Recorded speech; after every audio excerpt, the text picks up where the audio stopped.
Put up करताना शेकडो file put up करत असताना एक जरी कर्मचारी एखादी फाईल चुकीची झाली तर आपल्यावर FIR दाखल केला जातो।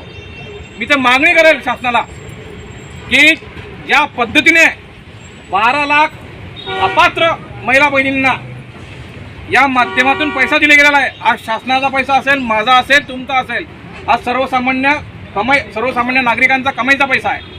17 लाख कर्मचारी आज संपामध्ये सहभागी आहे। आपण बघू शकता की उन्हाचा तडाखा एवढा असताना सुद्धा आमचे वाहन चालक, क्लास 4, क्लास 3 सर्वचे सर्व जे पूर्ण शासकीय निमशासकीय सर्व कर्मचारी ते उन्हातानामध्ये कसे आपल्या मूलभूत हक्काकरता ते आज उभे आहे। मला शासनाला फक्त एकच विनंती करायची आहे की जो आमचा मूलभूत हक्क आहे तो आम्हाला जसं आपण मान्य केलेलं होतं मागच्या 7-8 महिन्यापूर्वी तसा तुम्ही तो आम्हाला सहज प्रकारे देऊन द्या। कारण की जे सर्व लोक येतात आणि ज्यांची गैरसोय होते त्याबद्दल आम्ही पण खूप खेद व्यक्त करतो। याच्याकरता फक्त शासनाला एकच म्हणायचं आहे की आपण आमचा अंत पाहू नये आणि लवकरात लवकर आमच्या सर्व कर्मचारी बांधवांच्या याच्याने जुनी पेन्शन आम्हाला लागू करण्यात यावी ही विनंती। स्तरीय 17 लाख कर्मचारी बांधवांचा बेमुदत संपाचा आजचा दुसरा दिवस आहे। या दुसऱ्या दिवसाच्या अनुषंगाने आम्ही जळगाव जिल्हा मध्यवर्ती संघटनेच्या माध्यमातून सांगू इच्छितो की संपूर्ण जिल्ह्यामध्ये आमचे एकूण 12,000 कर्मचारी बांधव सहभागी आहेत।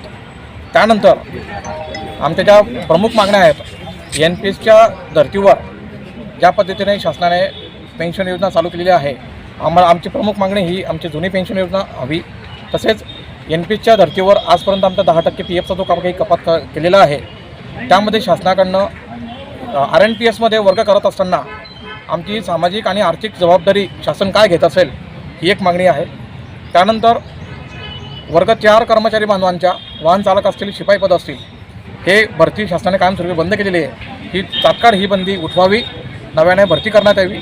तसेच आमचे निवृत्तीचे वेतन आहे, निवृत्तीचं वय आहे ते 58 वरून 60 करण्यात यावं। तसेच महाराष्ट्रामध्ये साधारणतः 3.25 लाख पदं प्रशासनामध्ये रिक्त पदं आहेत। या रिक्त पदांचा जो कार्यभार आहे आमच्या कार्यरत कर्मचाऱ्यांना करावा लागत असल्यामुळे आमच्यावर प्रचंड असा मानसिक वैचारिक ताण आलेला आहे आणि याच्यामध्ये आम्हाला कुठल्याही प्रकारचं शासनाकडे नवीन भरतीबाबतचं कुठलेही ठोस आश्वासन दिसत नाही। अशा बऱ्याचशा आमच्या मागण्या आहेत। त्यानंतर शासनाने साधारणतः 8-10 महिन्यापूर्वी एक महत्त्वाचं विधेयक पास केलं ज्यामध्ये 353 कलम हा जामीनपात्र केलेला आहे। हे जामीनपात्र कलम जो केलेला आहे, मी शासनाला विनंती करेल की तातडीने हे विधेयक पुन्हा विधानमंडळाच्या पटलावर घ्यावं आणि विधानमंडळाच्या पटलावर घेऊन परत हे 353 कलम पूर्वीसारखं अजामीनपात्र करण्यात यावं।